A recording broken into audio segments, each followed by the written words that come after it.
Hai History Lovers, bantu kami dengan subscribe channel ini dan jangan lupa follow Instagram kami @pecinta_sejarah. Terima kasih. Kesultanan Utsmaniyah yang disebut sebagai Kekhalifahan Turki Utsmani atau yang di barat dikenal sebagai Ottoman Empire adalah imperium kuat yang pernah membawa Islam sebagai kekuatan besar dunia. Didirikan pada 27 Juli 1299 oleh Osman Bey dengan cepat mengantarkannya dari yang tidak lebih sebagai negara kota menjadi suatu daulah yang kuat. Dalam masa awal Utsmaniyah banyak diwarnai dengan penaklukan-penaklukan. Salah satu penaklukan yang mencuri perhatian dunia saat Utsmaniyah berhasil menguasai kota Konstantinopel. Kota Bizantium yang terkenal tak bisa ditembus ini berhasil ditundukkan bangsa Turki di bawah kepemimpinan Sultan Mehmed II. Karena keberhasilannya, Sultan Mehmed II mendapat gelar Muhammad Al-Fatih atau Sang Penakluk. Utsmaniyah mencapai puncak keemasan pada abad ke-16 yang dipimpin oleh Sultan Salim pertama. Sultan Salim pertama memfokuskan ekspansi besar-besaran terhadap sisa-sisa kekuatan Bizantium. Pada masa ini juga dimulailah hubungan antara Turki Utsmani dengan kerajaan-kerajaan di Nusantara yang sedang berkembang pesat.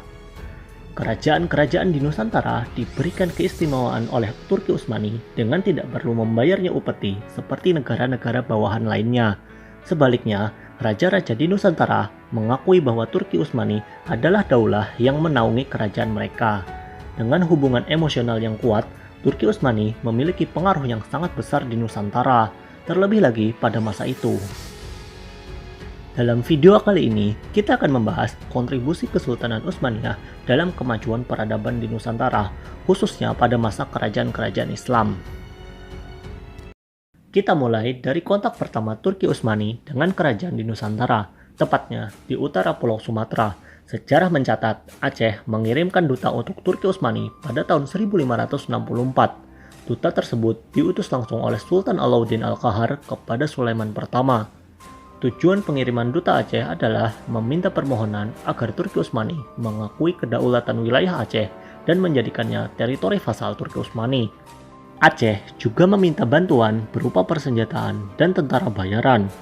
Karena Sultan Sulaiman wafat, bantuan tersebut dikirimkan oleh anaknya yaitu Sultan Salim II. Ekspedisi Turki Utsmani tersebut dipimpin oleh Kurduglu Hizi Reis. Ia merupakan laksamana armada Utsmaniyah untuk wilayah Samudra Hindia. Ia berlayar dengan 22 kapal yang membawa persenjataan, prajurit, dan pasokan lainnya. Armada tersebut tiba di Aceh pada tahun 1569. Dengan cepat, teknologi persenjataan seperti meriam dan senapan diserap oleh Kesultanan Aceh. Pada awal abad ke-17, Aceh sudah mampu memproduksi meriam-meriam dan senapan secara mandiri. Tercatat, Kesultanan Aceh memiliki lebih dari 800 meriam perunggu, ribuan pucuk senapan sudut, serta beberapa jetpang berkaliber besar. Ekspedisi Turki Utsmani ke Sumatera sejalan dengan penjelajahan bangsa Portugis. Setelah armada Kurduglu Hizi Reis tiba di Aceh, Turki Utsmani langsung memberitahu Portugis bahwa teritorial Aceh adalah teritorial Turki Utsmani, dan serangan apapun yang dilakukan terhadap Aceh sama saja dengan menyerang Daulah Utsmaniyah. Setelah itu, Portugis menghentikan semua aktivitasnya di seluruh wilayah Aceh dan Kesultanan Aceh aman dari gangguan Portugis. Namun, nasib yang berbeda dialami oleh Kesultanan Malaka. Kota Malaka jatuh ke tangan Portugis pada 24 Agustus 1511. Otak serangan ini adalah Laksamana Alfonso de Albuquerque. Ia merupakan jenius militer yang sudah berpengalaman dalam setiap pertempuran-pertempuran besar. Tak heran, dengan kekuatan 17 kapal dan pasukan tak lebih dari 1.000 orang, ia dapat menumbangkan sebuah kesultanan besar. Kejatuhan Malaka membuka pintu gerbang penjajahan di Nusantara. Hal ini disadari oleh kerajaan-kerajaan yang berada di Nusantara, termasuk Kerajaan Aceh. Aceh meminta dukungan Turki Utsmani untuk menyerang kedudukan Portugis di Malaka. Berdasarkan catatan Fernão Mendes Bento, seorang penulis dan penjelajah berkebangsaan Portugis, Sultan Aceh merekrut setidaknya 300 prajurit Turki Utsmani, beberapa orang Gujarat, serta 200 orang saudagar Malabar dalam upayanya menyerang Tanah Batak yang menjadi negara vasal Portugis pada tahun 1539. Pada tahun 1562, Aceh tampaknya menerima bantuan tambahan dari Turki Utsmani untuk menaklukkan kerajaan Aru dan Johor. Ketika diserang Belanda pada tahun 1873, Aceh meminta perlindungan dengan Turki Utsmani sebagai salah satu dependensinya. Tetapi klaim itu ditolak oleh negara-negara di Eropa karena takut wilayah Sumatera susah untuk ditaklukkan. Hal ini diperparah dengan armada Turki Utsmani yang semula dikirim untuk Kesultanan Aceh malah dialihkan untuk menumpaskan pemberontakan Zaidiyah di wilayah Yaman. Sementara kontak pertama Turki Utsmani dengan Jawa terjadi pada masa Kesultanan Demak. Dalam catatan yang ditulis oleh Mendes Bento, ada salah seorang Portugis yang membelot dan menjadi mu'alaf. Ia dikenal sebagai Koje Zainal. Koje Zainal mengabdikan diri kepada Sultan Demak sebagai pembuat meriam. Koje Zainal dalam memproduksi meriam dibantu oleh orang-orang Aceh, beberapa orang Turki, dan orang Jawa itu sendiri.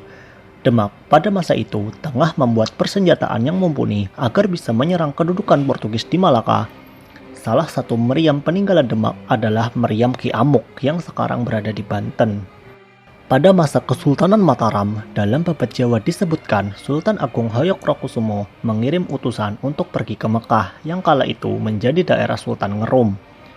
Ngerum merujuk pada kota Bizantium yaitu Konstantinopel dan sudah menjadi ibu kota dari Turki Utsmani.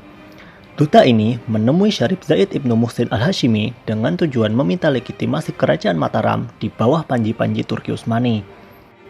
Utsmaniyah merespon dengan baik dan mengirim Syarif Makkah ke Pajang, ibu kota Mataram saat itu.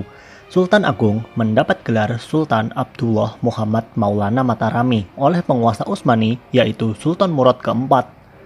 Selain mendapat gelar, Sultan Agung juga mendapat gentong berisi air zam-zam dan tutup kepala tarbusi. Gentong tersebut masih tersimpan di keraton dan diberi nama Enceh Kiai Mendung. Hubungan emosional Turki Utsmani dengan kerajaan-kerajaan di Jawa tetap berlanjut walau sudah dalam kontrol Belanda.